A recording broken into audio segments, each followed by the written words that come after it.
Ok, j'ai pas beaucoup de temps pour vous en parler, mais aujourd'hui je vais vous parler d'amour, et plus spécifiquement d'amour de soi. Bah ouais, l'amour de soi, ça peut toujours faire un petit peu peur, on peut toujours se dire, ouais mais attends, c'est très égoïste, c'est très narcissique, on pense qu'à soi, c'est la société de l'individualisme.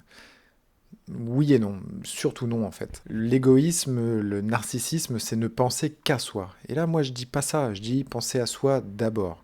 Parce que comment tu veux aider quelqu'un à traverser la route si toi-même, tu as la jambe cassée et que tu n'en prends pas soin? Prends soin de toi, ça te permettra après coup de pouvoir prendre soin des autres beaucoup mieux. Donc l'amour de soi, bah pour moi, c'est primordial. Parce qu'il y a aussi autre chose dont on parle rarement, c'est que quand on s'aime soi vraiment, eh bien, du coup, on peut reconnaître aussi quand les autres nous aiment. Comment est-ce que tu peux savoir ce que c'est l'amour si toi-même tu ne t'aimes pas? Comment tu peux comprendre que ton conjoint, ton parent, ton ami t'aime vraiment et que c'est du vrai amour si toi-même tu te sens pas aimé par toi-même?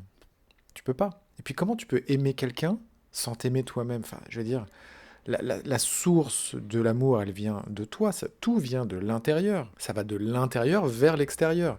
C'est pas l'amour que je prends à l'extérieur qui me nourrit, c'est l'amour que j'ai à l'intérieur de moi qui me nourrit. Donc oui, je le dis, je le répète, l'amour de soi est primordial. Charité bien ordonnée commence par soi-même. Bon, proverbe pourri, d'ailleurs, je sais même pas vraiment d'où ça vient, mais ça m'est venu comme ça et je me suis dit que j'allais vous le partager. Conséquence heureuse donc de l'amour de soi, c'est que j'aime également les autres. Et comme je m'aime moi, je me critique moins, voire pas, je me critique plus, je m'aime, je me soutiens, je ne me juge plus. Et donc par conséquent, je ne juge plus non plus les autres. Je ne les critique plus non plus.